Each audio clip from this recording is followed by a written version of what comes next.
একেবারে পায়ে হেঁটে হেঁটে পুষ্পস্তবক অর্পণ করেন। তিনি এমন একজন ব্যক্তিত্ব ছিলেন যেটা বিশ্বের ইতিহাসে আমরা যদি খেয়াল করি তাহলে আমাদের এই টাঙ্গাইলে আমাদের এই আমি সংক্ষিপ্ত আকারে দু একটি কথা আপনাদের সামনে উপস্থাপন করতে চাই।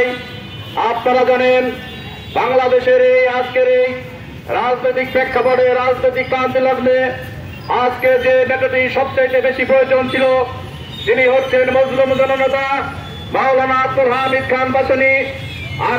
আজকে তিনি আমাদের মাঝে নাই, কিন্তু তার আদর্শ তার নীতি আমরা সেগুলো অনুসরণ করেই আমরা পথ চলি, আমরা বুকে ধারণ করে চলতে চাই।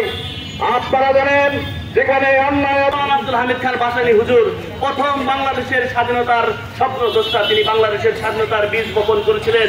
আজকে যে স্বাধীন দেশে আমরা বসবাস করছি সেই স্বাধীন দেশ বিনির্মাণে মাওলানা ভাসানী হুজুরের অবদান অনস্বীকার্য। প্রিয় ভাইরা আমার, তার নাম আজকে পাঠ্যপুস্তক থেকে বাতিল। জগতে এবং শিশু সংগঠক হিসেবে শুধু টাঙ্গাইলে নয় সারা বাংলাদেশে পরিচিত মানুষ নেতৃত্ব দিয়েছেন। আমাদের মাওলানা ভাসানী ফাউন্ডেশনের অন্যতম উপদেষ্টা খান মোহাম্মদ খালেদ আমাদের মাঝে উপস্থিত হয়েছেন।